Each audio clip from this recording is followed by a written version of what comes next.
बात करते हैं तो हर संतों का रमज, हर संतों का एहसास, किसी भी संतों की वाणी को उठा करके देखें तो वो अंतिम में यही कहते हैं। और इसीलिए कहते हैं कि इस बोलते को याद कर।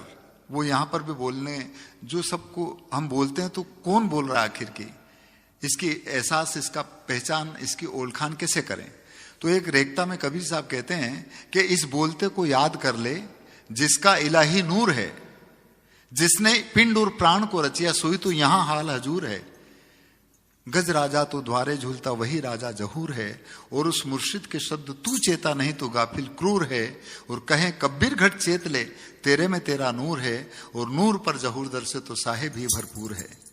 वो साहेब, वो सदगुरु, वो परमात्मा, अल्लाह, ईश्वर, वाहिगुरु सब के अंदर भरपूर रूप से मौजूद है, हर पिंड के अंदर मौजूद है। पर है इधर और हम खोज रहे हैं उधर। हे हाजिर कोई दूर बतावे दूर की बात निरासी, और कहें कबीर सुनो भाई साधु गुरु बिन भरम न जासी। इस शरीर रूपी गुरु के बिना ये नासमझी दूर होना बहुत मुश्किल की बात है, क्योंकि इस शरीर के मार्फत ही हम उसका एहसास अपने अंतर में कर पाएंगे। यदि शरीर ही नहीं होगा तो कैसे कर पाएंगे। यदि आप सबका शरीर नहीं होता तो आज हम किससे बात करते हैं, आपका दीदार कैसे होता। यदि हमारा नहीं होता तो आप और हम इस तरह से एक दूसरे के बीच में हम अपनी अभिव्यक्ति जो भी एहसास की वो कैसे कर पाते। इसलिए पिंड होना जरूरी है। इस पिंड के मार्फत ही वो सदगुरु, वो परमात्मा का एहसास किया जा सकता है। और ये बात केवल इसमें नहीं कही, सब ने कहा। ठीक है, पूजा पाठ, तीर्थ, व्रत, जप, तप, ये सब प्रारंभिक अवस्थाएं हैं इंसान के मन के कंसंट्रेशन के लिए। It is first stage in our life. हम शुरू में करना पड़ेगा, कुछ तो करो, पूजा करें, पाठ करें, तीर्थ करें, व्रत करें। पर अंतिम स्थिति में इन लोगों ने भी करने के बाद में कहा कि यार इसमें कुछ नहीं था।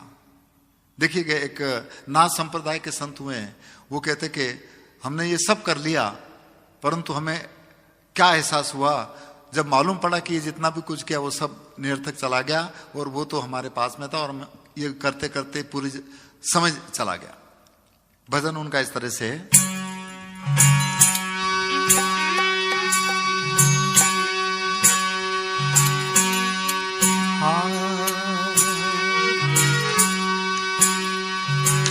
ये जी आसमान का आसरा छोड़ प्यारे,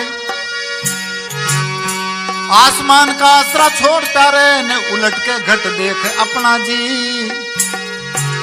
तू आप में आप तहकीक कर ले तो मिट जाए मन की कल्पना जी।